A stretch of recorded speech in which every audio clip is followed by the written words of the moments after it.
На пленарном заседании Мажилиса парламента Республики Казахстан депутат Мируэрт Казбекова, обращаясь с депутатским запросом к министру национальной экономики Руслану Даленову, потребовала провести анализ всех компаний-субъектов естественных монополий и выявить сидящих на шее у населения. Она напомнила, что фракции «Акжол» ранее был оглашен депутатский запрос о незаконной деятельности акционерного общества «Астана Энергосервис». В данном запросе мы акцентировали внимание, что многие годы деятельность данного акционерного общества ложилась необоснованной нагрузкой на потребителей. Ничего не производя, оно якобы управляет другими энергетическими предприятиями столицы. Между тем, фонд оплаты труда в этой компании составляет 600 миллионов тенге. Оклады руководителей до 1,5 миллиона тенге, без учета премий и бонусов, а также офисы и служебные автомобили.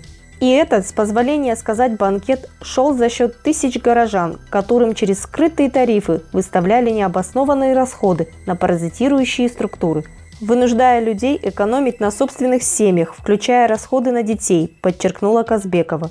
По ее словам, ответ на запрос был предоставлен с нарушениями. Вместо министра тогда ответил ее заместитель. Вдобавок, как уточнила депутат, в нем не содержалось конкретной информации на поставленные вопросы.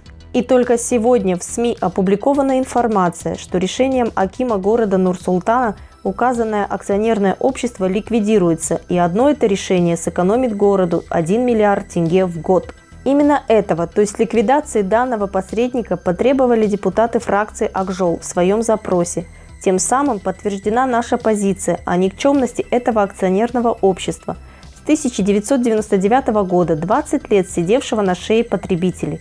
А значит, и все выплаты, собиравшиеся с населения эти годы, были удержаны незаконно и без реальной необходимости, подчеркнула Мажилисвумен. Далее, акжоловцы считают нужным провести анализ аналогичной ситуации во всех регионах на предмет наличия подобных компаний, ничего не производящих, но сидящих на шее у населения.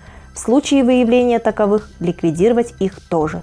Также требуется рассмотреть вопрос о возмещении населению всех выплат, скрытно включавшихся в тарифы, незаконно удержанных с людей и шедших на содержание таких посредников все эти годы. И следует привлечь к ответственности сотрудников вашего министерства, направивших отписку на запрос депутатов, заключила Казбекова.